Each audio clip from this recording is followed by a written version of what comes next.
JTC here, and today I wanted to talk about the 3 situations in which Boon of Shallya is actually better and more useful than Barkskin. Now, it's no secret that the necklace trait Barkskin is the best necklace trait out of all of them since it is the most useful. However, a lot of people say that Boon of Shallya can compete with it, but not very often. However, in my opinion, there are 3 situations in which Boon of Shallya is actually better than Barkskin, and that's what I wanted to talk about today.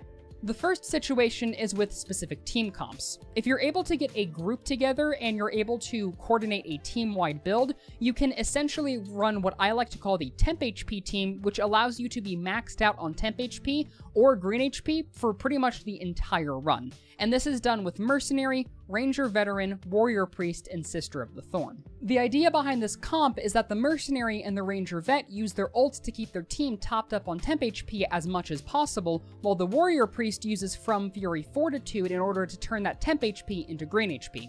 And then the Sister is just simply there existing to give everybody a mini Boon of Shallya for free. If you haven't tried this team comp before, I really recommend it because it's honestly insane how much healing you can get from this team. The second situation is because you're struggling to generate temp HP due to circumstances beyond your control, which is 99% of the time one of 2 things. 1, you're competing with another player on your team for temp HP on kill, or 2, you're competing with another player on the team who is absolutely destroying everything before you even have the chance to kill it, such as a flamethrower or just a battle wizard in general. And lastly, the third situation is when you're playing anything lower than the Cataclysm difficulty.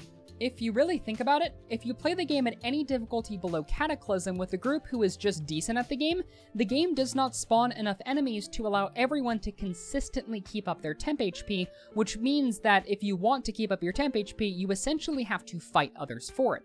And on top of that, the enemies that do not spawn with that much health, which means they are alive for a shorter time overall, which means there is even less of a window for you to get temp HP from them. And of course, this isn't to even mention that in the lower difficulties, enemies are going to be dealing less damage overall, which means that Barkskin, while still super nice and helpful to have in the lower difficulties, is not an absolute necessity and requirement like it is in the higher difficulties, considering in the lower difficulties, there is virtually nothing that is going to one-shot you or shred your health in 0.2 seconds if you don't have Barkskin. Now, don't get me wrong, Barkskin is still going to be useful in more situations than not, but there are a couple of situations that you should give Boon of Shallya a try. Thanks for watching. If you enjoyed, make sure to like and subscribe for more Vermintide content in the future. See y'all next time.